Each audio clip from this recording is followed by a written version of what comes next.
je suis à l'Assemblée Générale du Lot. Ils sont tous là, tous les gardes et tout. Donc si vous voulez mettre un coup de pêche, c'est maintenant. Bon, ben, je vais commencer. Donc, merci à tous et toutes d'être là. Merci aux élus. Merci à Patrick Ruffier, à Patrice Jobert de nous accueillir, de nous faire confiance. Bon, je ne sais pas si ça durera, mais pour l'instant, ils nous font confiance. Donc, je vais essayer d'être très synthétique. Je vais vous expliquer un peu, en fait, les recherches que j'ai faites plus jeune, puisque, en fait, j'ai soutenu une thèse en 2007 sur la pêche sportive. Et alors depuis, il y a de l'eau qui a coulé sous les ponts, de moins en moins d'eau malheureusement, mais il y a quand même de l'eau qui a coulé sous les ponts. Mais je suis resté très connecté avec le monde de la pêche, d'abord parce que je suis moi-même pêcheur. D'ailleurs, je tiens à dire que pour moi, c'est un peu émouvant d'être ici parce que en mars 82, j'ai attrapé ma première truite dans le Vers, juste pas très loin d'ici, à quelques kilomètres d'ici. Et ça a été un moment important dans ma carrière de pêcheur, puisque avant d'être prof de sociologie, je suis aussi pêcheur. Alors, je vais mettre en route mon diaporama. Alors, je vais essayer de ne pas être barbant, et je vais essayer aussi de mettre en avant des enjeux, en fait, que j'ai pu repérer autour de la pêche. Alors, pas tous. Donc j'ai fait un travail, je vais vous passer la méthodologie que j'ai utilisée, mais j'ai fait un travail en fait d'archives historiques sur l'histoire de la pêche, un travail aussi d'entretien ethnographique avec notamment des pêcheurs à la mouche. Voilà, une soixantaine de pêcheurs à la mouche qui étaient tous dans un club dans la région bordelaise, et des entretiens aussi avec d'autres pêcheurs, des carpistes, des pêcheurs hauleurs. Mais c'était essentiellement mon travail centré sur la pêche à la mouche, et notamment sur la question du no-kill, sur laquelle je vais revenir, qui était un peu un enjeu important à l'époque, il y a une vingtaine d'années, qu'il est toujours, mais on va voir qu'il y a d'autres enjeux qui ont émergé, qui ont été évoqués d'ailleurs lors de cet AG. Je pense notamment à la question du silure, on va voir, il y en a d'autres, et puis qui seront évoqués plus en détail par mon camarade Numa tout à l'heure, la question de l'animalisme et des critiques très fortes portées à notre activité par des nouveaux courants antispécistes qui sont apparus depuis longtemps, mais qui sont particulièrement visibles depuis quelques années. Donc, la première chose dans mon travail, ça a été aussi de définir ce que c'est la pêche. La pêche de loisir, la pêche récréative. Alors ça peut paraître complètement facile, puisqu'on est tous pêcheurs, on sait tout ce que c'est la pêche, mais si on nous demande de définir un peu ce que c'est, on se rend compte en fait que c'est plus compliqué. Et si je vais faire un petit détour aussi pour définir la pêche récréative, c'est aussi parce que pour moi c'est extrêmement important dans ce qu'on va dire par la suite. Alors la pêche récréative, en fait, on pourrait citer par exemple, il y a un anthropologue aujourd'hui qui travaille sur la chasse, qui s'appelle Charles Stepanov. Et au début de son livre sur la chasse, il cherche à définir ce que c'est la chasse, et il dit « tuer un lièvre avec sa voiture, c'est pas chasser ». Pourtant, on pourrait dire « tuer un lièvre, c'est chasser ». Chasser, c'est mettre en œuvre, en fait, une ruse, de l'astuce, une forme d'intelligence. D'ailleurs, dans l'Antiquité, les Grecs appelaient ça la métis. C'était l'intelligence des chasseurs, mais c'est aussi celle des pêcheurs. C'est en fait essayer de passer de l'autre côté du miroir quand on est pêcheur, pour attraper par la ruse un poisson. Ça, c'est très important parce que ça peut conduire chez les pêcheurs à des débats sur est-ce que c'est de la pêche, est-ce que c'est pas de la pêche, est-ce que ce procédé, il est respectueux de l'éthique du pêcheur ou pas. Et ça, c'est quand même quelque chose qui est important parce que là, on peut être en concurrence avec d'autres pratiques. Les pêcheurs professionnels, par exemple, utilisent des techniques qu'on juge de pas être des techniques récréatives, mais voilà. Donc ça, c'était une question importante. La chasse, et la pêche, c'est la mise en œuvre finalement de techniques, d'une forme d'intelligence. Voilà. Donc ça, c'était une chose que je peux mettre en avant dès le début.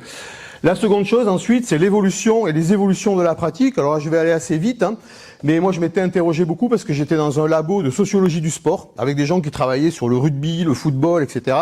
Et moi j'étais au milieu d'eux, la voile, à Nantes, c'était ce labo, et moi j'étais là sur la pêche, et il fallait en fait que j'explique qu'aujourd'hui il y avait une revendication sportive chez les pêcheurs. Donc ça, c'était quelque chose qui était important, et le no-kill était souvent placé au centre de cette éthique sportive, mais pas seulement. Bon.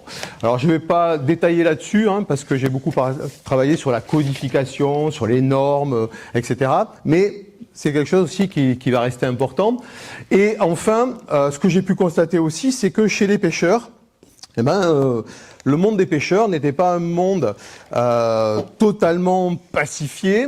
Il y avait des conflits, hein, des conflits d'usage, des conflits autour de questions. Alors le no-kill à mon époque, ça faisait conflit aussi, hein, les chapeaux à plumes d'un côté, les viandards, voilà les mots que j'entendais dans les entretiens. Et puis aujourd'hui, on a aussi des conflits externes, hein, alors qui existaient déjà, hein, il y avait des conflits. Moi, chez les pêcheurs à la mouche, j'entendais beaucoup parler d'EDF, des lâchers de barrage sur la Dordogne, hein, les pêcheurs d'ombre, voilà, me parlaient de ça, mais j'entendais aussi parler des ferrailleurs, c'était les pêcheurs au leurre, c'est comme ça qu'ils les appelaient, voilà, donc et puis, aujourd'hui, il y a quand même des conflits avec, alors il y a eu aussi des conflits avec d'autres usagers de l'eau, hein, les kayakistes, etc. Et aujourd'hui, on va voir des gens très très violents, qui ne sont pas très nombreux, mais qui sont très puissants et qui viennent aussi nous titiller très fortement.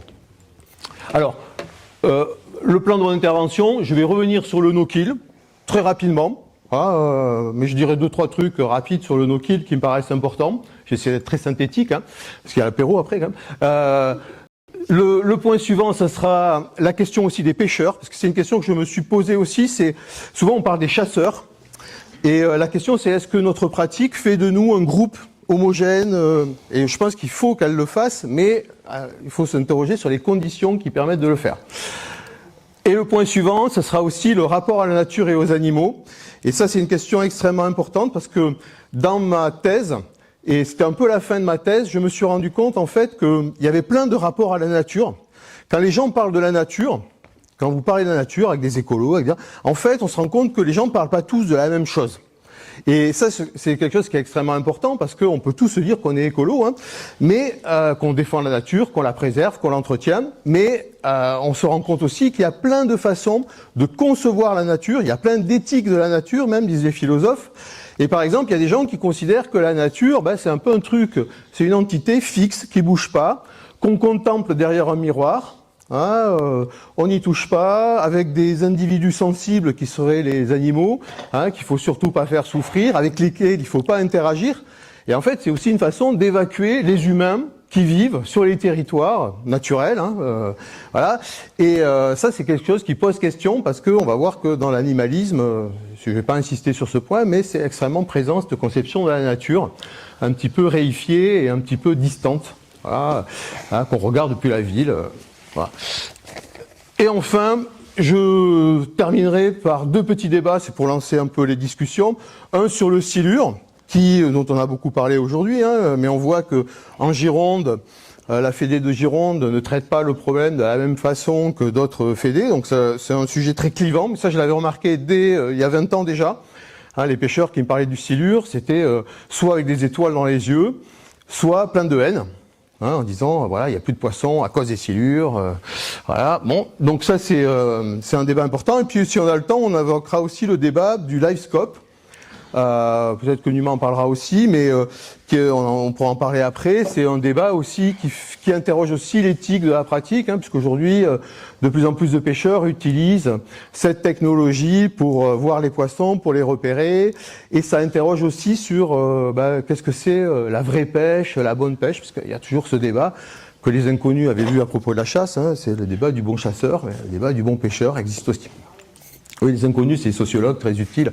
Alors, le no-kill, que je cite souvent, le no-kill, pourquoi et pourquoi? Alors en fait, j'ai divisé en 2, là c'est très très synthétique ce que je fais, parce que je pourrais détailler beaucoup plus. Donc en gros, j'ai mis d'un côté ce que me disaient les pêcheurs, et après j'ai fait ma petite analyse un peu fonctionnaliste, pourquoi ils me disent ça, à quoi ça correspond finalement ce discours sur le no-kill. Alors, les pêcheurs sur lesquels j'ai travaillé, c'était essentiellement des pêcheurs à la mouche, qui étaient plutôt issus, je dirais, des classes moyennes, hein, globalement, très masculins. Bon, mais le monde de la pêche est un monde aussi masculin, on n'a pas le temps d'en parler aussi, mais alors il y a des femmes, hein, mais c'est quand même un monde qui est très masculin, c'est difficile de dire le contraire. Alors, en gros, ce qui m'était dit, c'est si on relâche les poissons, c'est pour préserver la ressource, parce qu'il y en a de moins en moins, parce qu'elle est menacée. Bon, alors ce qui est un truc important, mais en même temps, il faut s'interroger aussi si il y a une raréfaction des poissons, si les ressources sont menacées. Est-ce que c'est à cause des gens qui mangeaient leurs poissons? Et souvent, j'ai trouvé ce discours un peu culpabilisant, souvent pour les gens qui mangent le poisson. Moi, la première truite que j'ai attrapée dans le Vers en mars 82, je l'ai mangée. Hein. Et alors je suis un killer repenti, hein, mais je ne culpabilise pas aujourd'hui de l'avoir mangé. Et et si le Vers aujourd'hui est beaucoup plus fragile qu'il était à l'époque, une rivière plus en difficulté, je me sens pas responsable personnellement. Voilà. Mais bon, voilà. Et le deuxième point, c'est l'éthique de la non-souffrance animale. C'est-à-dire, en fait, on me parlait beaucoup de respect. Alors, c'est une chose qu'on trouve aussi chez les carpistes, qui ont été les premiers, les matelas de réception, etc. Et à dire, voilà, le poisson, non seulement il faut le relâcher, mais il faut le relâcher dans de bonnes conditions, ce qui est vrai. Il ne faut pas le relâcher n'importe comment, mais il faut le réanimer. Il faut, être un peu à l'écoute de son comportement. Donc, je trouvais ça hyper intéressant. Mais ça, vous le connaissez tous. Et puis, il y avait aussi l'idée que on est un sport comme le nôtre. D'accord. D'ailleurs, le club de pêche sur lequel je travaillais s'était affilié à l'époque à la FFPML pour avoir des ressources du ministère des Sports. Et il fallait aussi expliquer qu'on est un sport. On est un sport comme les autres, qu'on peut faire des compétitions et que ces compétitions, elles n'ont pas une finalité alimentaire. Elles ont d'abord, on compte les poissons. Ok. Alors moi, les questions que je me posais dans mes analyses, c'était aussi de voir que finalement, cette question du no-kill a divisé les pêcheurs, c'est-à-dire qu'elle révélait des distinctions internes, notamment entre le vieux pêcheur traditionnaliste. Alors moi j'avais vu par exemple dans des observations, des sorties pêche par exemple, un peu de mépris de la part des moucheurs pour des pêcheurs qui avaient des paniers. Et d'ailleurs ma thèse s'appelait des pêcheurs sans panier parce qu'il m'avait dit, quelqu'un dans un entretien m'avait dit, nous on est des pêcheurs sans panier, quoi. On est des vrais. Voilà, on garde pas les poissons. Donc je trouvais que ça mettait un clivage assez fort entre. Et moi je me sentais un peu visé aussi parce que je suis un ancien pêcheur avec panier. Je trouvais que c'était un peu violent. Et des fois c'était violent, des discours sur les viandards, qui mélangeaient braconniers et gens qui mangent leurs poissons, ce qui pour moi est quand même un amalgame un peu rapide. Mais en même temps, je comprends aussi cette éthique de relâcher les poissons, on est bien d'accord. Et depuis, je relâche beaucoup mes poissons. Affirmation d'une entité moderniste du pêcheur. Donc ça, c'était l'idée, être moderne, c'est relâcher les poissons. Et ça, on le voit quand même dans l'évolution même de l'image de la pêche. C'est pas Numa qui le niera. Dans les magazines de pêche, dans La Pêche et les Poissons, par exemple, moi j'étais abonné dans les années 80, dans ma jeunesse, à La Pêche et les Poissons, et il y avait des photos de poissons morts dans les cuisines. Il y avait la rubrique Vos belles prises, et on voyait des poissons morts. Des fois même, on voyait, je me rappelle, un gars qui tenait un énorme chevenne. Il y avait un petit commentaire en disant vous auriez dû le relâcher parce que c'est pas très bon à manger. Bon, voilà. Et en fait, ces images-là ont complètement disparu aujourd'hui de l'iconographie médiatique. Si on a un poisson qui saigne, un poisson qui a pas l'air d'être en forme, il va être rejeté. Et sur les réseaux sociaux, des gens qui publient des photos de poissons morts, etc., des fois sont soumis à des commentaires très très désobligeants. Donc être moderne, c'est relâcher. Et puis ce qu'on voit aussi, c'est qu'effectivement, par rapport au pouvoir public, par rapport aussi à l'image de la pêche, au-delà même des pouvoirs publics, ça rejoint l'argument de l'éthique sportive. C'est-à-dire, en fait, c'est quand même quelque chose qui est assez important, qui est souvent mis en avant, qui est une forme d'étonnement aussi dans les médias. Alors, quand je travaillais, les médias étaient souvent, les journalistes étonnés, vous relâchez les poissons. Je pense à un reportage sur le street fishing à Paris, par exemple, où un pêcheur disait, quand je pêche, les gens sont étonnés. Sont étonnés 3 fois. Ils sont étonnés de voir un pêcheur à Paris. Ils sont étonnés de voir un poisson dans la sortie de la Seine. Et ils sont étonnés de me voir le relâcher. Voilà. Donc ça fait 3 étonnements d'un coup. Voilà. Donc ça c'est quelque chose qui est important parce que c'est resté. Et aujourd'hui, je pense que quand même le no-kill c'est beaucoup plus institutionnalisé, même s'il fait toujours débat. Alors moi, ce que je pense, c'est que le no-kill, ça peut être nécessaire, mais c'est sûrement pas suffisant. C'est pas un mode de gestion, c'est un acte individuel. Bon, c'est un peu comme trier ses déchets, Numa en parlera. C'est quelque chose qui va être limité. Mais je pense que c'est aussi affirmer notre passion, le no-kill. C'est ce que me disaient les pêcheurs. C'est affirmer qu'on n'est pas là, on pêche pas que pour manger le poisson. Parce que des gens diraient pourquoi tu vas pas chez le poissonnier, pourquoi tu te casses les pieds, voilà. Et en fait, c'est une façon de dire qu'on a envie d'interagir avec la nature, qu'on a envie d'aller de l'autre côté du miroir, voir ce que Patrick disait, l'invisible, et que ça fait partie, c'est quelque chose qui est extrêmement important pour le pêcheur, plus finalement que cuisiner son poisson. Voilà. Donc aujourd'hui, on voit aussi que cette question, elle est aussi mise en avant face à la critique animaliste. C'est-à-dire que les animalistes, et là aussi il y a des choses assez étonnantes, parce que les animalistes, en fait, critiquent presque plus le no-kill que le fait de tuer les poissons. Et d'ailleurs, dans les années 80, déjà, dans certains länders en Allemagne, hein, les écologistes avaient fait voter des lois qui obligeaient les pêcheurs à tuer leurs poissons. Et ils estimaient que relâcher le poisson... Mais encore aujourd'hui, les couvertures de magazines en Allemagne doivent présenter un poisson mort. Bah, bon, voilà, donc... alors ça, c'est aussi quelque chose qui fait un peu de la peine aux pêcheurs, souvent, je l'ai remarqué, c'est-à-dire qu'en fait, voilà, nous, on fait l'effort de relâcher les poissons, etc., et des gens viennent nous le reprocher. C'est-à-dire, ils viennent nous reprocher voilà, d'être des sadiques. Voilà, c'est un peu comme si on faisait une corrida sans mise à mort du taureau. Et ben on reprocherait, bah, finalement, vous faites ça pour rien, en plus. Bon, donc, juste pour le plaisir de le voir courir. Bon. Donc ça, c'est... Je m'étends pas sur ce débat, on va y revenir après. Alors, la question des pêcheurs, est-ce que nous, les pêcheurs, on forme un groupe social? Alors d'ailleurs, une chose que je pourrais dire très simplement, il y a un sociologue qui s'appelle Alain Touraine qui travaillait sur les mobilisations collectives et il disait souvent pour qu'il y ait une vraie mobilisation, il faut qu'il y ait trois choses. Il y ait une identité, c'est-à-dire que tous ceux qui participent à la mobilisation se sentent tous appartenir au même groupe, être solidaires, etc. Donc ça c'est une question qu'il faut poser. Est-ce que les pêcheurs, il y a une solidarité chez les pêcheurs? On va voir, moi j'ai une réponse nuancée mais j'ai quand même envie de dire oui. Et puis le deuxième point c'est le principe d'opposition. Il faut avoir un ennemi commun, hein, s'opposer, être d'accord sur qui sont nos ennemis. Donc là aussi, on va voir qu'aujourd'hui, il y a peut-être moyen de se mobiliser avec ces attaques antispécistes. Et puis, le troisième point de Touraine, c'est la totalité. C'est-à-dire qu'en fait, il faut avoir aussi une culture commune à penser un peu toutes les choses de la même façon, etc. Alors c'est là que des fois peut-être que les choses sont plus compliquées, hein, je vais y revenir. Donc une pratique partagée permet-elle une mobilisation? Donc ça c'est la question de l'identité. Alors ça c'est quelque chose qui m'avait beaucoup interrogé quand j'étais avec mes collègues qui travaillent sur le sport, parce que ils me disaient il y a des sports qui produisent des identités. Par exemple si on dit de quelqu'un c'est un rugbyman, ça veut dire qu'il joue au rugby, mais pas seulement. Vous voyez ce que je veux dire? Ça veut dire, voilà, c'est un bon costaud, c'est un bon vivant, sûrement qu'il picole un peu, s'il y a une bagarre, il va pas faire le médiateur, enfin bon, voilà, hein, c'est comme ça. Et pareil, on pourrait dire un surfeur, par exemple, c'est un surfeur, bah, c'est un gars, il vit sur la côte, et voilà, tac, tac. Bon. Et puis il y a d'autres, voilà, un joueur de pétanque, bon, voilà, et on voit par exemple le chasseur. Les chasseurs ont travaillé beaucoup, souvent, sur leur identité en disant on est les chasseurs. Hein, alors on est armé en plus, ça facilite aussi le dialogue. Hein, mais voilà, il y avait même eu le parti des chasseurs parce que chasse, pêche, nature, tradition. Il y avait la pêche, mais on sentait quand même que c'était quand même la chasse, hein, le truc qui était vraiment mis en avant. Donc, est-ce que nous, les pêcheurs, on peut dire on est des pêcheurs, etc.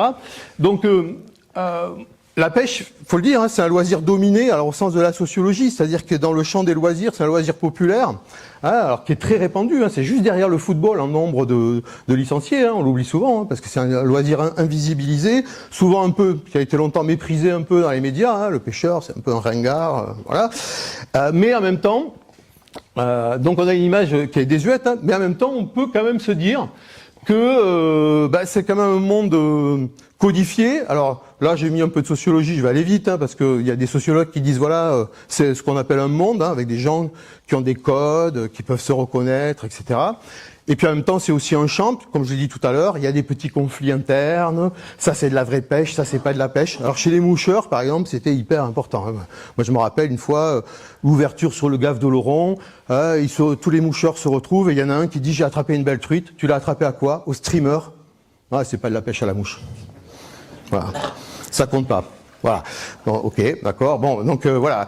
Et donc on voit il y a ces petits principes de division, mais en même temps, il y a aussi une forme de solidarité. Et quand on rencontre quelqu'un quelque part qu'on connaît pas, je sais pas, on va chez des amis, on discute avec quelqu'un et qui nous dit je suis pêcheur et qu'on est pêcheur, souvent ça crée déjà on sait de quoi on va parler. Hein, ça crée une connivence. Donc je pense qu'il y a, voilà, Bill François le dit souvent, hein, il dit voilà, les pêcheurs sont quand même un monde assez uni, et je pense qu'il faut l'être. Et on l'est pas assez quelquefois, mais je pense qu'il faut l'être. Donc ce qui peut nous permettre de nous unir aussi, c'est c'est ce qu'on a en face de nous, hein, c'est les gens qui nous critiquent. Alors moi dans les discours j'avais les braconniers, les usagers de l'eau, les touristes, les pêcheurs professionnels, bon on va passer tant dessus, hein, et aujourd'hui il y a des attaques externes, hein, on va en parler, hein, les antispécistes qui peuvent aussi contribuer, hein, ça serait un mal ou un mal pour un bien, ou un bien pour un mal plutôt, hein, contribuer à nous souder, et je pense que c'est quelque chose d'extrêmement important. Alors là je vais très vite.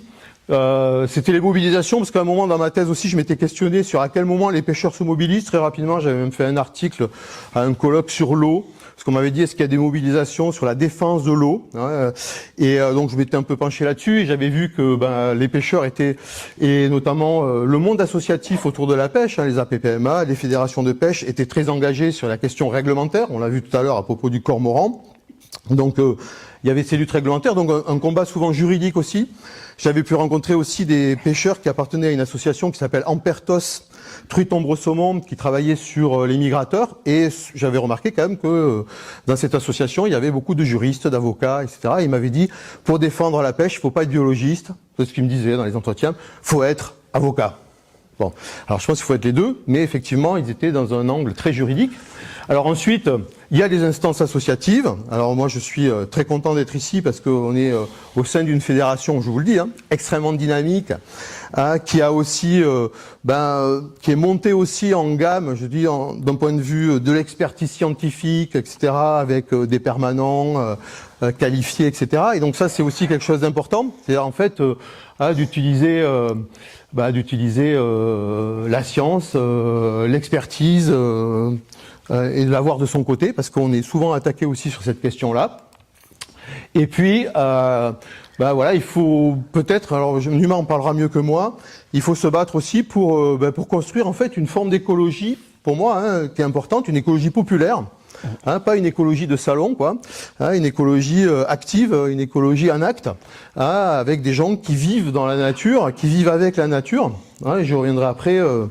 Le sociologue dont j'ai parlé à propos de la chasse, il a une très belle façon de décrire ses rapports à la nature. Ça me fait la transition avec ma diapo suivante.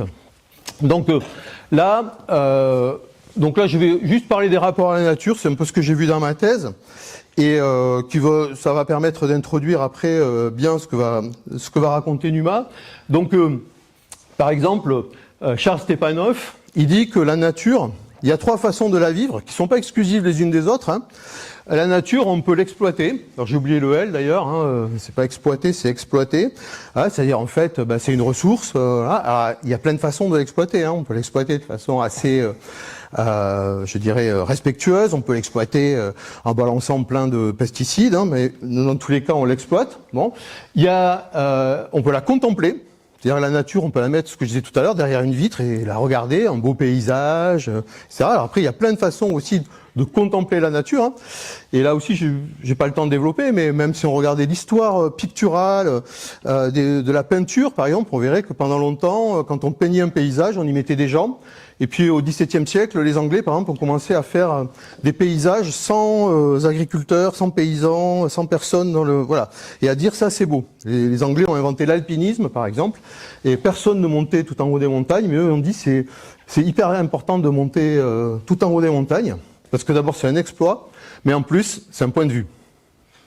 Voilà, c'est-à-dire en fait de là-haut on voit le monde. Bon, et ça c'est important, parce qu'aujourd'hui, ces conceptions de la nature, elles sont un peu en conflit aussi.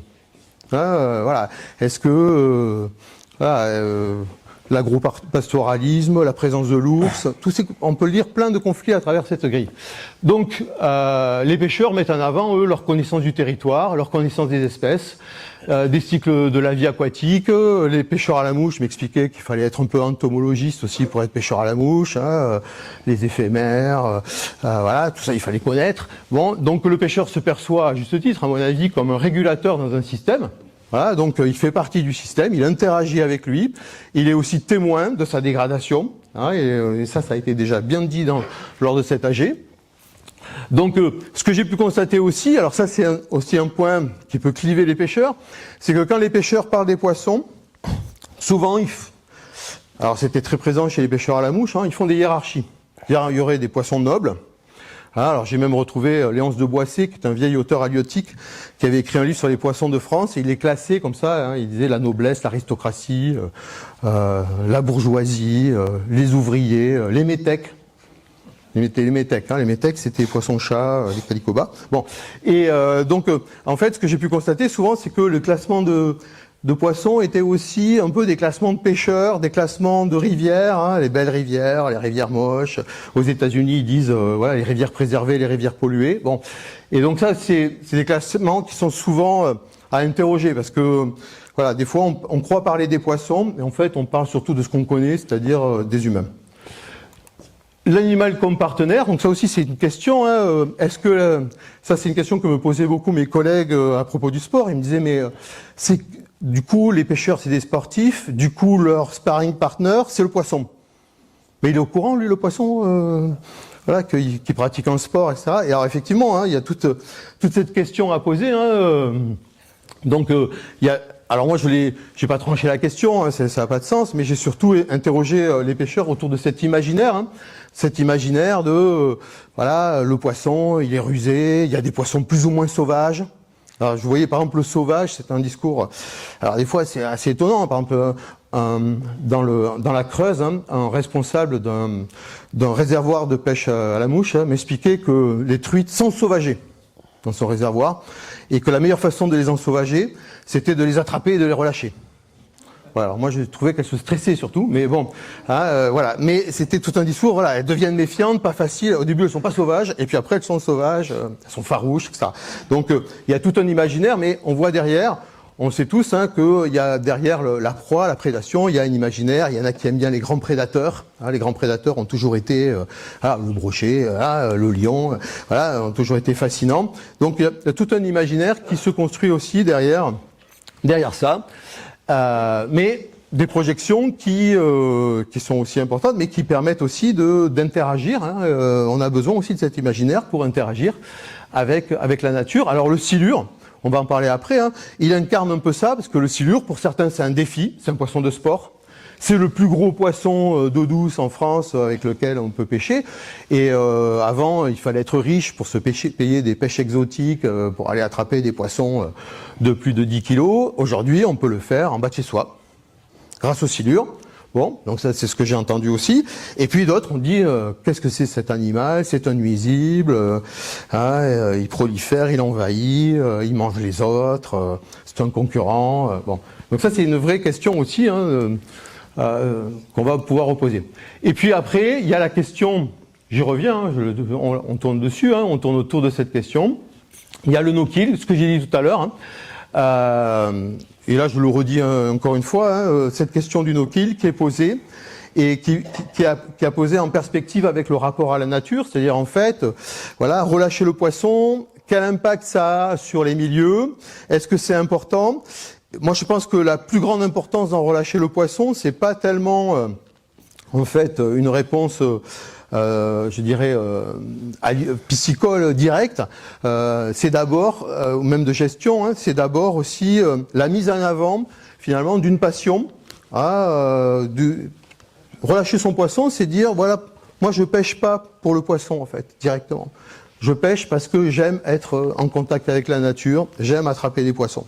Et ça c'est quelque chose que les pêcheurs m'ont dit hein, assez clairement et qui est assez puissant encore. Notamment dans les jeunes générations, qui en fait ont été socialisées dans le no-kill.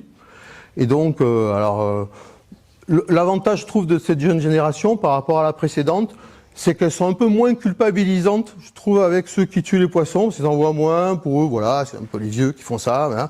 Alors que moi, je voyais des jeunes qui étaient souvent des néo-convertis, hein, à l'époque où je faisais ma thèse, hein, qui étaient néo-convertis au no-kill, et souvent les néo-convertis, c'est les pires...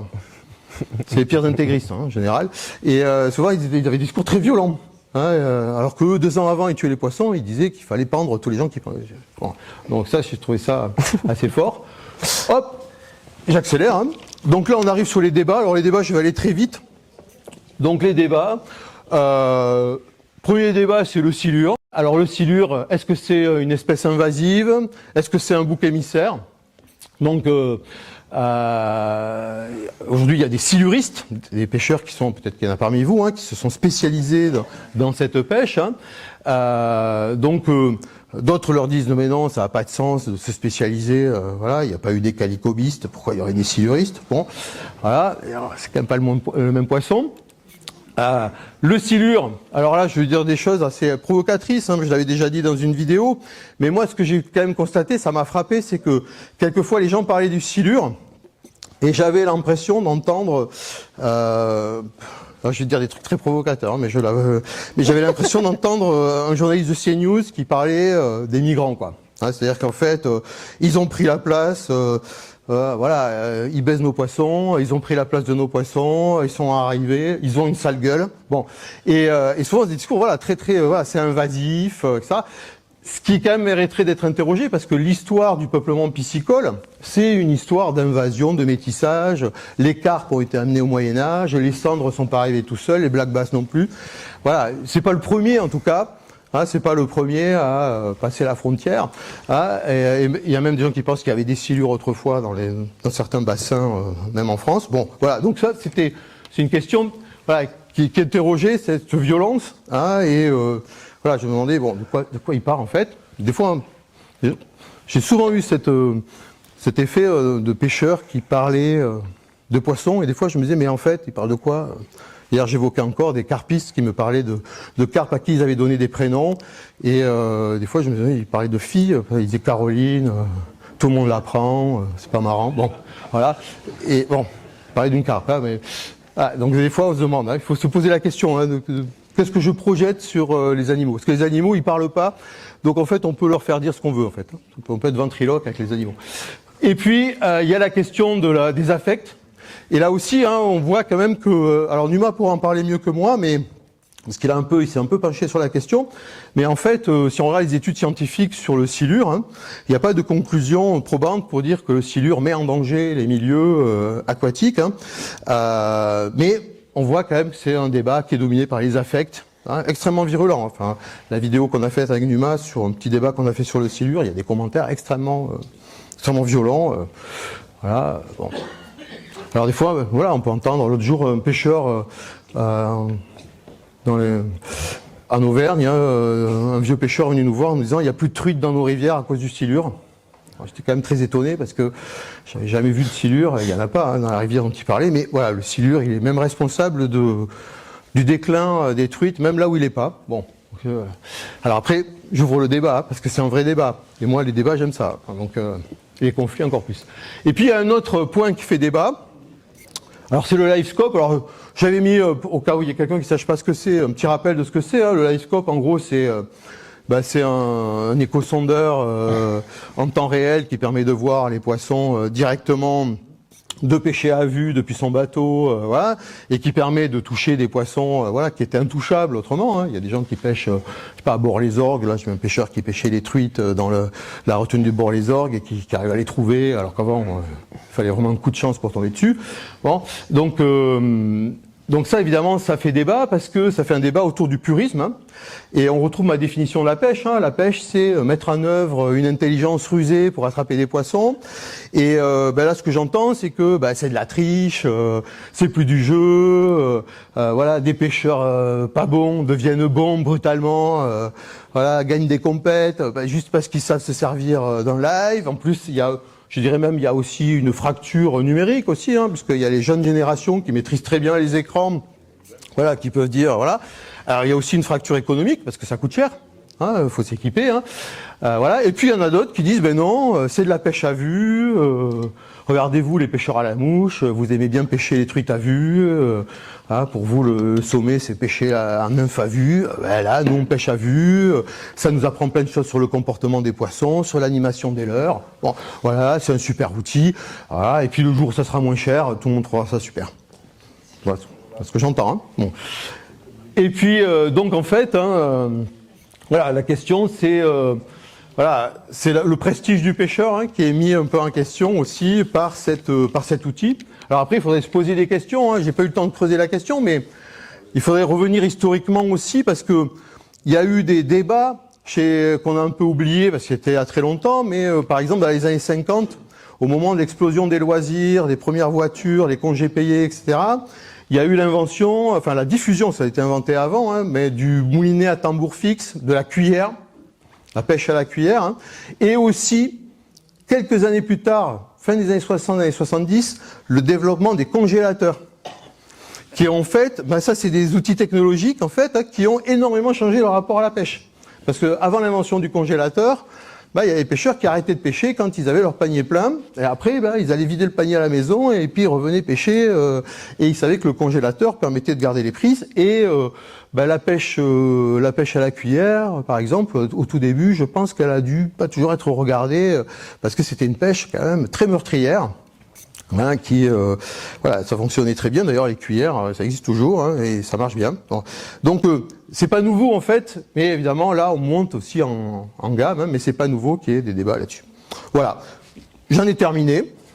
J'ai plein de choses à dire, mais je me retiens. Donc, surtout, j'espère qu'il y aura des questions. Alors, ces questions, on a prévu de les poser après l'exposé de mon camarade Numa. Voilà, je vous remercie.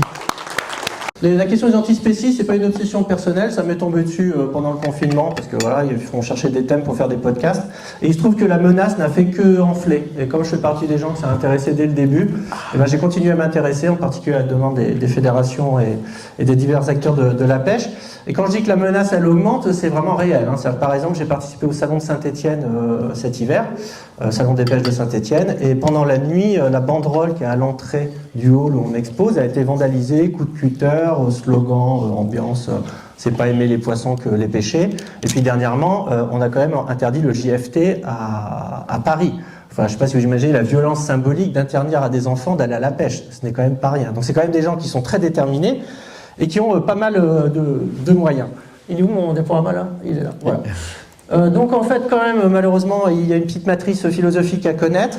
Alors il est toujours possible de remonter sans cesse, de trouver des origines aux origines, mais enfin généralement ça nous ramène assez loin jusqu'à la Grèce antique, puis on ne sait plus trop de quoi on parle. Moi je trouve que Rousseau c'est un bon point de départ, parce qu'en fait il s'empare d'un concept religieux, la pitié, et il va lui donner une consistance philosophique, tout simplement. Alors pour le dire rapidement, en gros ce que dit Rousseau, et il a raison d'ailleurs, c'est que la pitié réduit l'altérité animale. C'est-à-dire en fait, grosso modo, quand vous voyez un mec qui bat son chien, bah vous vous sentez un petit peu plus proche du chien que du gars, temporairement au moins. Et quand on y réfléchit, c'est une certaine étrangeté. Hein. On l'a tous vécu, ambiance Robert, laisse là, cet animal il t'a rien fait, la pauvre bête et tout, voilà quoi. Le mec s'appelle souvent Robert. Et il y a des Robert dans la salle, non, et après, derrière, donc ça va être un peu l'envoi de ce qu'on va appeler l'animalisme, parce que le concept de pitié est fortement mobilisé par les animalistes.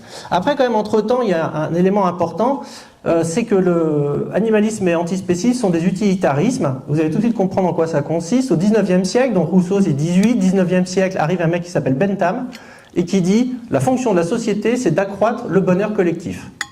Aussi simple que ça. Bon, ok. Et puis arrive un autre mec derrière qui s'appelle Mill et qui dit « Ouais, mais admettons que pour accroître ce bonheur collectif, on le fasse sur le dos d'une minorité, en la réduisant en esclavage par exemple, au hasard parce qu'ils sont noirs. » Juste comme ça. Et donc en fait, Mill il dit ok pour l'accroissement du bonheur collectif, mais ça ne peut pas se faire sur le dos d'une minorité. Et ça, par exemple, c'est le délinéament de ce que l'on appelle aujourd'hui l'état de droit. Quoi que veuille la majorité, elle ne peut pas le faire sur le dos d'une minorité. Et donc vous voyez venir. Ce que disent les animalistes et les antispécistes, surtout les antispécistes en réalité, ils disent mais les animaux c'est une minorité au sein de la société. Ce qui ne va pas de soi hein, d'ailleurs, parce que ça voudrait dire que les animaux sont des sujets de droit, et c'est pas aussi simple que ça en réalité. Mais donc en fait eux ils disent bon bah c'est bien, il faut maximiser le plaisir, mais il faudrait surtout minimiser la souffrance animale. Ça part de là. Et puis arrive dans les années 60 un mec qui s'appelle Tom Reagan aux États-Unis, et qui vraiment constitue l'animalisme en tant qu'animalisme, autour de concepts supplémentaires, dont par exemple la sentience, dont vous avez tous entendu parler. Alors la sentience, c'est pareil, je vous fais vite, que c'est pas si fondamental que ça. C'est ce qu'on appelle un qualia. Alors les qualia, c'est des états mentaux. Par exemple, quand vous regardez des couleurs autour de vous, les couleurs ne sont pas dans la matière. C'est une construction de votre cerveau. Et ben c'est pareil, il y a un qualier en particulier qui les intéresse, c'est la nociception, la perception de la douleur. Ce qui fait que non, pour répondre à votre question, les antispécistes ne disent pas qu'il y aurait une souffrance du ver de terre. Ils n'ont pas l'équipement biologique pour ça. Mais vous voyez que quand même, ça ramasse tout un tas d'espèces sous une seule catégorie, sous celles qui sont sentients. Alors il y a aussi les préférences, le fait d'avoir des préférences, de vouloir vivre en groupe et tout ça. Mais si vous voulez, la pitié de Rousseau contient déjà un petit peu tout ça, et ça suffit. Simplement, l'animalisme que je me tue à dire à tout le monde, c'est que ça, c'est une sensibilité qui traverse toute la société. Et ça concerne aussi les pêcheurs. Le no-kill, c'est de l'animalisme. Si vous préférez tuer votre poisson que vous voulez manger, plutôt que de le laisser agoniser, c'est de l'animalisme. Et on voit plus des mecs laisser agoniser des carpes dans des coffres de bateaux, tout ça c'est fini. Donc l'animalisme, ça concerne un peu toute la société. Le problème de l'animalisme, c'est que c'est un régime conceptuel qui est d'une indigence remarquable et qui ne prévoit pas de limite au compassionnel, si vous voulez. Ça c'est le vrai problème. Ce qui fait que 10 ans après Reagan, il y a deux gars qui arrivent, qui s'appellent Singer et Ryder, et qui font une sorte d'animalisme au cube, et ça, eux, c'est véritablement notre problème. J'aime bien donner cet exemple pour vous expliquer la différence entre animalisme et antispécisme. C'est que l'animalisme, en gros, si vous avez un poulailler chez vous, bon, si les poules sont bien traitées, c'est pas très grave. Vous voyez. Par contre, l'antispécisme, il va dire non, non, non, non. Exploiter des poules pour leurs œufs, c'est comme d'exploiter un autre homme pour en tirer le fruit de son travail. Par exemple, de réduire une autre population en esclavage. Et c'est là où on voit que ça commence à devenir compliqué. Vous voyez. Et c'est ça qui nous pose problème, parce qu'en réalité, ce qu'a mis l'animalisme, c'est une espèce de pente extrêmement glissante, et c'est très difficile de s'arrêter une fois qu'on est engagé là-dedans. Et d'ailleurs, excusez-moi, on va étudier après quelles sont... Parce qu'il ne suffit pas d'avoir une idée à la con pour qu'elle réussisse. Si vous voulez, j'aime bien dire que les antispécistes, c'est une secte qui a réussi. Mais il faut des conditions de possibilité pour que ça survienne. Et c'est ce qu'on va voir juste après. Si on passe sur cette slide, voilà. Alors, une petite devinette pour vous tenir le nom du truc, en fait, ça vous donne un petit peu la couleur de la présentation. En fait, les discours antispécistes, on les trouve déjà au 19e siècle. Alors, par exemple, il y a deux personnages que j'ai choisis, parce que c'est l'étendue de ma culture, on va dire. Élisée Reclus, qui est un anarchiste ouvriériste, et Louise Michel, qui est une anarchiste féministe, et qui avait des discours très profondément antispécistes, avec le même argument, en gros, et qui se tient de vous à moi. C'est qu'en gros, les animaux sont traités comme les ouvriers et les femmes dans la société du 19e siècle. Et donc, défendre la cause animale, c'est aussi, par rebond, par effet de miroir, défendre la cause des dominés, c'est-à-dire des ouvriers et des femmes. Mais la petite chose intéressante, c'est que si vous lisez, par exemple, le manifeste du Parti communiste de Karl Marx, et Engels, évidemment, ils se foutent carrément, ouvertement de la cause animale. Alors là, il y a deux manières de voir les choses. Soit le vieux Karl Marx, en fait, un vieux réac qui s'ignore, soit il avait perçu quelque chose que n'avaient pas perçu Élisée Reclus et Louise Michel. Et en fait, c'est de ça dont on va parler aujourd'hui. Alors, en fait, ce qui est intéressant, c'est que le travail sur les antispécistes va nous permettre de travailler une distinction que les sociologues nous invitent à faire, qui est la distinction entre écologie et capitalisme vert. Et vous noterez que vous n'entendez jamais parler de capitalisme vert, tout simplement parce que la télévision, ce capitalisme vert, on l'appelle écologie. Alors, en fait, ce que font les sociologues avec leur fourberie habituelle, c'est qu'en fait, ils posent la question qu'on posait tout le temps dans les années 70 et qu'on pose d'ailleurs plus assez à mon goût, c'est d'où parlent-ils? La question fondamentale, c'est est-ce que ce sont des exploités? Est-ce qu'ils sont du côté des exploités? Mais au deux sens du terme, c'est-à-dire est-ce qu'ils viennent des classes populaires? Ou au pire, à défaut, est-ce qu'ils se mettent du côté des classes populaires? Est-ce que ce sont des défenseurs du mode de vie rural, par exemple, qu'on peut retrouver dans nos campagnes? Et il faut ici d'ailleurs rendre un petit peu hommage à Jean-Pierre Faure. Elle paraît compliquée, vous allez voir, elle va être très simple. Jean-Pierre Faure, c'est le directeur de la Fédération du Rhône. Si vous voulez, c'est Patrice Jaubert, mais en mieux sapé. Bah si, quand même, Lyon. D'ailleurs, Lyon, Cahors. Non, il ne faut pas être dans le déni si vous voulez suivre ma conférence. Hein. Il faut quand même des réalités, il y a des données. Hein, quand même. Donc ce qui est intéressant, c'est qu'est-ce que font les sociologues avec leur fourberie? C'est qu'en fait, ils se disent, pour savoir ce que les adultes ont dans la tête, on va tout simplement demander à leurs enfants. Donc ils vont dans les classes nature et ils observent un peu ce que disent les gamins. Et là, on apprend quand même pas mal de choses. Alors par exemple, les classes supérieures, et vous allez voir qu'en fait, c'est elles qui tiennent l'écologie en France. Les classes supérieures, elles ont l'approche, et c'est exactement ce que vous expliquait Fred tout à l'heure, contemplation, goût de l'effort, montagne, être loin de la foule, donc surtout pas de plage bondée. Et omnivorisme naturel. Alors je vous fais vite, omnivorisme naturel, c'est un concept qui est plaqué sur celui de omnivorisme culturel. L'omnivorisme culturel, c'est quand les gens ils font... Ah non, mais moi j'écoute toutes les musiques, hein. Du rap, du rock, du classique, j'ai des goûts très éclectiques. Et alors juste derrière, ils rajoutent généralement, à condition que ça soit de la bonne musique. Et là, vous apprenez très vite que Jul, c'est pas de la bonne musique. En fait, quand vous creusez le truc, ce qu'ils vous disent, en fait, ils rejouent une distinction, une séparation entre la musique qui se danse et la musique qui s'écoute. Et il se trouve, hasard, que les classes populaires sont plutôt du côté de la musique qui se danse, et que c'est typiquement un goût bourgeois, la musique qui s'écoute. Vous voyez ce que je veux dire? Donc en fait, si vous voulez, ces gens-là, si vous leur dites « Eh ben, vous savez ce qu'on va faire pour aller dans la nature? Il y a un déversement de truites arc-en-ciel par Patrice Jaubert dans le plan d'eau communal. On va y aller, c'est super. Il y a toute la CGT qui est là. Il y a tous les gars de la Poste. On va se faire un méga barbecue. On va s'éclater sur les perches et les truites. » Ils vont vous dire non, carrément. Et mais ça marche aussi dans l'autre sens. Si moi, par exemple, vous me dites « On va se lever à 4 h du matin. On va mettre des gueulages qui ressemblent à des colis Amazon. On va se taper 2600 mètres de dénivelé et en haut, on va faire une super photo, on va redescendre. » Je vais vous dire non. J'ai autre chose à foutre, vous voyez. Par contre, si vous me dites tout en haut, il y a un lac qui est rempli de truites jamais pêchées, on va cartonner, on va faire une à chaque lancée, on va peut-être pouvoir en parler. Vous voyez. Et c'est ce que vous expliquait Fred tout à l'heure sur les approches de la nature. Et le problème, c'est que ceux aujourd'hui qui tiennent un petit peu les manettes, c'est ces gens-là. Alors, par exemple, on va prendre Marine Tondelier. Si je voulais résumer ma slide, j'écoutais, si je devais résumer ma slide, je dirais, pour les tondeliers, ça va. Franchement, je ne m'inquiète pas pour elle. Donc on peut peut-être en prendre un autre. C'est un mec qu'on a un peu oublié. Bertrand Piccard, lui, il faisait des tours du monde en ballon. Lui aussi, franchement, ça va. Alors lui, il est intéressant en plus que lui, il croyait à mort à la solution techniciste. C'est-à-dire que pour lui, l'écologie, le problème, il sera réglé par Elon Musk. Pourquoi pas? Bon. Et puis surtout, ce qui m'intéresse, c'est qu'il m'est réaliste. En fait, pour eux, ils font de l'écologie réaliste. Et vous doutez bien, enfin, je suis pas en train de dire un truc ébouriffant, c'est pas ces gens-là qui vont essayer de remettre la société à plat. Je veux dire, si vous avez vu vos parents toute votre vie agoniser sur des chaînes de montage chez Renault, et que vous-même, vous êtes au RSA, pendant que les chaînes d'infos en continu vous traitent de parasites toute la journée, bah, vous serez beaucoup plus disposé à essayer de remettre un petit peu les choses en ordre. Vous voyez ce que je veux dire? Donc le changement, il ne va pas venir d'eux.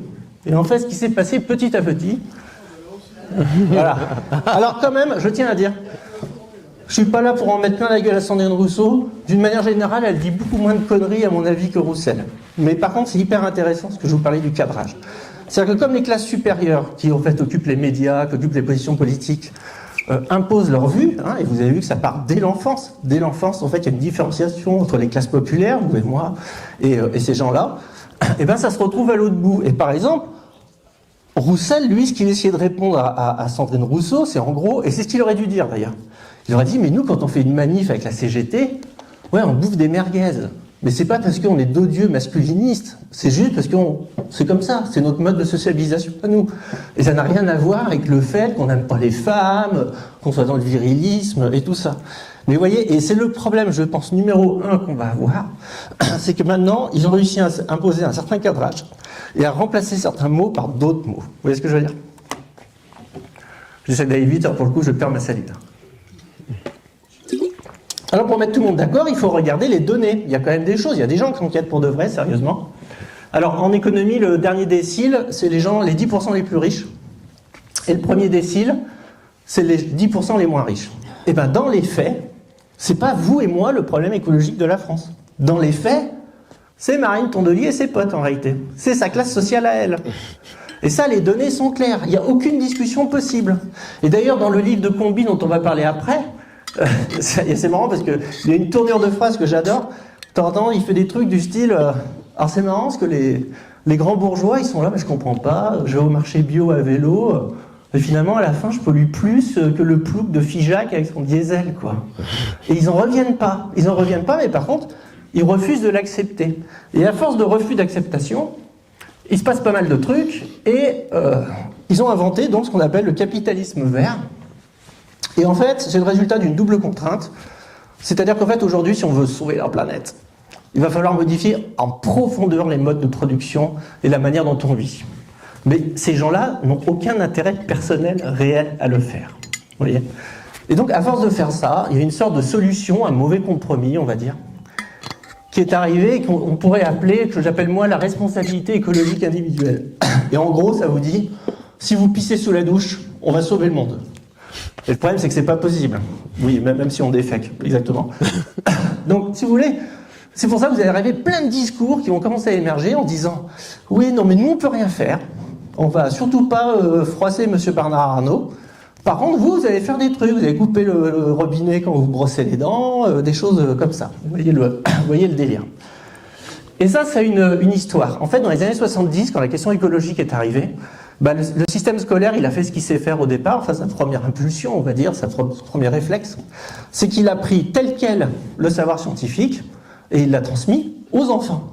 Il a dit, voilà, c'est ça, la science, elle dit ça, l'état de la science, c'est ça, elle dit qu'il faudrait faire ça. Résultat des cours, dans les années 90, arrive une génération de gamins de 20 ans hyper énervés, hyper militants, et qui comprennent bien que si on veut sauver la planète, il va falloir agir. Résultat, excusez-moi, réponse dans les années 90, sensibilisation à l'écologie devient l'instruction civique.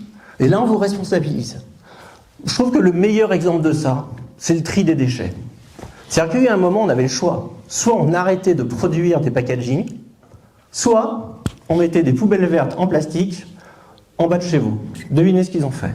Vous voyez, et ça, c'est exactement la différence entre l'écologie et le capitalisme vert. L'écologie, elle dit, on arrête de produire ces putains d'emballages.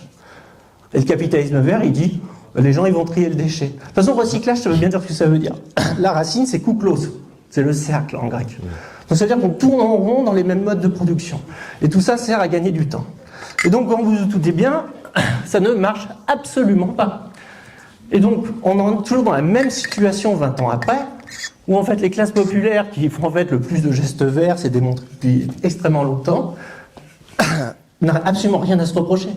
Je veux dire, demain, vous pouvez aller à la pêche tous les jours, vous ferez toujours moins de mal que la plus petite usine installée sur la rivière. Je vous donne un exemple d'ailleurs. Fin 19e siècle, le saumon disparaît de la Seine, pour de bon. Et bien, au 20e siècle, on se remet à reprendre des saumons. Quelques années. Entre 1940 et 1944. C'est-à-dire que la Seconde Guerre mondiale battait son plein, l'industrie était mise à plat, les saumons sont remontés dans la Seine. Donc si vous voulez, et c'est ça que je voudrais vous enregistrer, c'est pas les pêcheurs et c'est pas les chasseurs le problème. Vous voyez ce que je veux dire? Et en fait, ils passent leur vie à essayer de nous croire le contraire. Et ça me permet de répondre à la question de tout à l'heure, qui est qu'en fait, pourquoi Karl Marx il se fout de la gueule de la cause animale? C'est qu'à la fin du 19e siècle, on s'est retrouvé dans une situation exactement la même qu'on a aujourd'hui, où en fait, la pollution industrielle était tellement forte, la complicité de l'État avec les industriels était tellement patente, il y avait tellement de problèmes de qualité d'eau, d'air, que les pêcheurs, les brasseurs ont commencé à vraiment s'énerver. Réponse, les discours antispécistes. En fait, le problème, c'est les chasseurs. En fait, le problème, c'est les méchants pêcheurs. Et tout à l'heure, je parle de la cause animale, là, je vous parlais d'éducation. Au 19e siècle, on éduquait, la grande bourgeoisie éduquée, parce qu'en fait, au 19e siècle, être un grand bourgeois, c'est posséder des usines. Et en fait, ils éduquaient leurs enfants en disant « Oh, regarde comme il est méchant, le cocher, il bat son cheval, et t'as vu le chasseur, c'est terrible et tout. » En fait, c'est exactement la même chose qui nous revient dans la gueule un siècle et demi après, on va dire. Donc en fait, c'est la même histoire qui se répète, avec exactement les mêmes procédés. Et vous voyez, c'est pas moi qui vous le dis, c'est Jean-Baptiste Comby, qui est un sociologue. Alors c'est vrai que lui, il a vraiment une tête à travers des chefs dans Larzac. Mais ce qu'il dit est quand même super intéressant. C'est-à-dire qu'en fait, ce qu'il explique, c'est que si on allait au bout de la logique des antispécistes, par exemple, ça consisterait à vous faire dégager tous de ces territoires-là pour faire des grandes réserves naturelles. Et quand je dis ça, j'exagère pas, parce qu'évidemment, on est en France, c'est difficile de dire à des gens, bah non, on va vous dégager de chez vous. Mais on le fait ailleurs dans le monde. Et je passe la parole à Fred qui est derrière moi, comme ça je vais pouvoir boire un coup d'eau. Ça existe déjà. Oui, alors je sais à quoi tu penses. En fait, il y a un historien qui s'appelle Guillaume Blanc, qui est à Bordeaux maintenant, là, et qui travaille sur l'Éthiopie. Alors, c'est un spécialiste de l'Éthiopie. On pourrait dire quel rapport avec la choucroute, mais en fait, lui, il a remarqué une chose, c'est qu'en Afrique, il y a énormément de réserves naturelles. Et en fait, ces réserves naturelles sont traitées avec encore plus de violence que les réserves naturelles chez nous. C'est-à-dire qu'en fait, depuis l'époque coloniale, où on considérait que l'Afrique, c'était l'Éden, c'était le paradis perdu avec des animaux sauvages, etc., ben ces réserves, en fait, elles reproduisent ce modèle. C'est-à-dire qu'en fait, alors lui a étudié celle en Éthiopie, hein, ce sont des réserves où en fait on chasse les populations qui vivent là depuis des millénaires, hein, qui cultivent, voilà, on leur reproche d'éroder les sols, on leur reproche de faire de l'élevage, etc. Donc elles sont chassées de chez elles, alors qu'en fait, si on réfléchit 2 secondes, on les chasse au nom de l'écologie, mais quand on regarde leur mode de vie, hein, c'est des gens qui vivent avec très peu de choses, qui n'ont pas de téléphone portable, qui n'ont pas de voiture. Voilà, on pourrait dire que c'est quand même pas eux les plus gros pollueurs de la planète, loin de là. On les chasse, alors des fois violemment, hein, et d'ailleurs Guillaume Blanc s'en prend même à des associations pourtant qu'on vénère, hein, comme le WWF, hein, qui paie des éco-gardes. Alors des fois on nous montre, hein, ils ont arrêté des braconniers, etc. Mais ce qu'on oublie souvent, c'est que ces gens-là tuent, violent, déplacent des populations. Ouais, il y a eu des affaires comme ça, extrêmement violentes, au nom finalement de l'idée d'une Afrique qui serait sauvage, mais surtout sans humains. Alors, ce qu'on fait à l'Afrique, on le fait peu ou prou en changeant des choses dans nos campagnes aussi. Hein. L'idée, voilà, une belle montagne avec des ours, ça serait une montagne sans paysans, sans gens qui vivent là, sans bergers, etc. Parce que eux, ils sont une forme de pollution finalement. Donc ça, c'est quelque chose qu'il faut interroger et ça renvoie à ce que je disais tout à l'heure sur le rapport contemplatif qu'on peut avoir à la nature et qui est en fait extrêmement dangereux pour les gens qui y vivent et qui y font des choses depuis longtemps et qui ont une histoire. Voilà. Donc en fait tout ça pour vous dire, j'ai réussi à faire en un quart d'heure ce que j'avais prévu de faire en une demi-heure, ça me laisse quand même 2 minutes je pense. Si je ramasse un peu mes notes, ce qu'il faut bien comprendre, il n'y a pas vraiment de complot. Par exemple, je pense que beaucoup, vous avez écouté ce qui s'est passé sur France Inter avec la Terre au carré. L'émission, ils ont invité les antispécistes. C'est pas un complot qu'il y a derrière. C'est que simplement, vous doutez bien que quand France Inter invite ces gens-là, ils vont pas recevoir un coup de fil furieux d'aucun ministère. Ils ne prennent aucun risque en les invitant, parce que ces gens-là ne tapent toujours que sur une seule personne, les classes populaires. Vous pouvez remplacer classe populaire par ruraux si vous voulez, hein, ça marche aussi. C'est un petit peu moins rigoureux, parce qu'en fait l'idée elle est quand même elle est là. Et par exemple, des chercheurs ont montré, en observant les antispécistes, parce qu'en fait les antispécistes, quand on pense à eux, je sais que c'est votre première idée, vous pensez à des mecs en Sarwell, enfin des islamo-gauchistes quoi, en admettant que ça veut dire quelque chose. Mais en fait, ces gars-là, les chercheurs montrent en fait qu'il y a un niveau d'islamophobie parmi les antispécistes qui est absolument délirant. Il y a une surreprésentation de l'islamophobie dans ces groupes-là. Mais en fait, c'est assez logique, parce qu'en fait, comme leur cible, c'est les classes populaires, le mode de vie des classes populaires, parmi les classes populaires, il n'y a pas que les ruraux, il n'y a pas que les campagnes, il y a aussi les cités. Et c'est pour ça que ça tape toujours un peu sur les mêmes, et c'est ce qui leur donne une très grande force. Comme le fait remarquer Jean-Pierre Faure, si c'était vraiment des écolos, ils ne seraient pas abreuvés à coups de millions par le système agroalimentaire, par la grande industrie, qui en fait, en façade, eux, ça leur permet de faire plusieurs choses. Ça leur permet d'abord d'essayer de voir s'il n'y a pas un débouché commercial. Par exemple, si demain on fait de la viande sans viande, en fait les coefs ils sont meilleurs avec de la viande végétale. De la viande à la place de soja, c'est bien plus rentable en fait pour les industriels. Donc ils se disent pourquoi pas. Mais il y a un deuxième truc quand même qui est important avec les antispécistes, et là c'est vraiment ce que je suis venu vous dire aujourd'hui, c'est que c'est un bon moyen de dégoûter les gens de l'écologie. Et ce que je suis vraiment venu vous dire, c'est que faut pas trop se concentrer sur cette forme grotesque de responsabilité individuelle qu'est l'antispécisme. En fait, c'est pas tellement ça l'enjeu. L'enjeu, il est que c'est pas l'écologie qui nous a amené l'antispécisme. C'est au contraire l'absence, le manque d'écologie, le manque de politique écologique ambitieuse et structurelle qui nous ont amené les antispécistes. Et les vrais écologistes, ça reste nous. C'est devenu un cliché dans la chasse et dans la pêche, mais c'est véritable. Parce que par exemple, vous l'avez vu tout à l'heure, c'est des écologues qui font la pêche. On gère des milieux, vous voyez. Et à mon avis, c'est ça le plus important à retenir. C'est que plus il y aura d'écologie, moins il y aura d'antispécistes. Parce qu'en fait, ceux-ci, ils sont directement subventionnés par l'industrie, c'est pas pour rien. C'est qu'ils les mettent devant pour créer en même temps un épouvantail à l'écologie. Et je suis sûr qu'il y a beaucoup de gens parmi vous qui étaient là, oui, qui confondent un peu les écolos et les antispécistes. Mais par exemple, et je reprends mon exemple de Marx, vous voyez que le Parti communiste français, il n'est pas super chaud sur l'antispécisme. L'international anarchiste s'est déclaré assez récemment, d'ailleurs, totalement opposé à l'antispécisme. Même au sein des LFI, il n'y a pas autant d'antispécistes que vous le pensez. Tout simplement parce qu'en fait, ça ne tient pas. On ne va pas dire aux gens... Vous vous rendez compte qu'en fait, c'est des gens qui voudraient, par exemple, je vous donne un exemple, c'est pareil, c'est cette logique poussée à l'extrême, c'est des gens qui voudraient créer des centres de réhabilitation pour les fauves, pour leur apprendre à devenir végétariens, à plus attaquer des gazelles. Vous voyez ? Ça paraît absurde, mais c'est la logique même de l'antispécisme. Et c'est pour ça que ce que je vous dis, c'est que c'est grotesque. Bien sûr, c'est grotesque. Mais par contre, ils sont dangereux. Ils sont dangereux parce que derrière eux, il y a des gens qui, eux, sont assez conscients de ce qu'ils font. Et en fait, derrière ça, c'est ce que dit notre ami Combi, si on pousse la logique jusqu'à l'extrême, vous serez chassé de la campagne pour faire des réserves naturelles façon VVF, comme ils font en Afrique. En fait, derrière ça, il y a ça. Ok ? Je ne sais plus ce que j'avais mis derrière, donc rappelez que nous ne sommes pas les pollueurs. Nous ne sommes pas les pollueurs en tant que pêcheurs et on n'est pas non plus des pollueurs en tant que classe sociale. Hein. Ici, il doit y avoir très peu de très grands bourgeois, je pense qu'il y a aussi beaucoup de gens. Et vous savez, par exemple, quand je vous dis qu'ils attaquent tout le temps les classes populaires en France, c'est 50% de la population. Imaginez stratégiquement, dans une politique, si vous arrivez à dégoûter 50% de la population, donc des électeurs potentiels, de l'écologie, et que vous êtes un grand capitaliste, c'est gagné. Vous voyez, c'est ça en fait le véritable enjeu qu'il y a derrière ça. Il faut aussi assumer que c'est une lutte des classes. C'est-à-dire qu'en fait, et vous le savez au fond de vous, quand vous parlez des bobos, des machins et tout ça, vous savez en fait que vous êtes pris à partie par des gens qui ne sont pas comme vous et qui viennent critiquer votre mode de vie et votre mode de fonctionnement dans votre campagne, dans vos petites villes et tout ça. Et là-dessus, vous avez raison. Alors peut-être que parfois vous vous trompez d'ennemis quand vous en prenez aux écologistes ou aux bobos, j'en sais rien.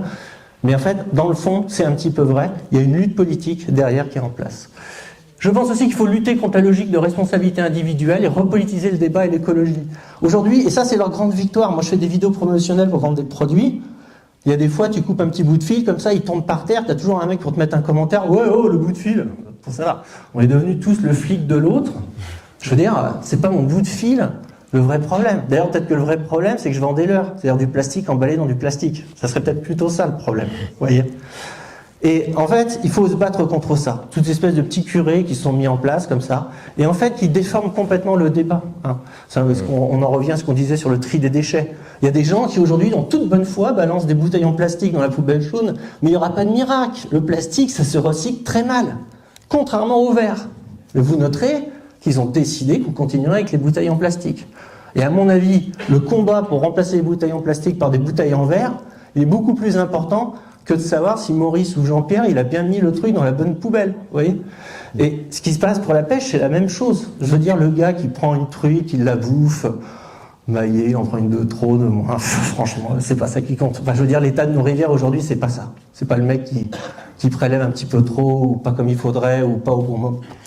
Et enfin, le dernier truc, il faut aussi donc se réapproprier l'écologie. L'écologie, c'est nous, on a un petit peu parlé. Et enfin, je termine là-dessus, il faut démentir les accusations de virilisme et de cruauté. Par exemple, aujourd'hui, c'est pas vrai. Il suffit de voir n'importe quel gars qui emmène son gamin à la pêche. Il ne lui apprend pas la cruauté contre les animaux, il lui apprend exactement le contraire. N'importe quel grand-père qui emmène son gamin à la pêche, il lui dit pas « Ah, t'as vu, il y a un poisson, mets 8 pieds sur la tête, on n'en parle plus. » Non. Il lui dit au contraire « Attends, on va se mouiller les mains, on fait attention, qu'est-ce qu'on fait mon garçon, on lui redonne la vie, allez hop, on le relâche, il est déjà resté assez longtemps en dehors de l'eau. » C'est une déchosification de l'animal. C'est exactement le contraire. Et enfin, et ça sera mon dernier mot, notre interaction avec la nature, elle peut être interrogée, elle peut être améliorée, mais elle est légitime.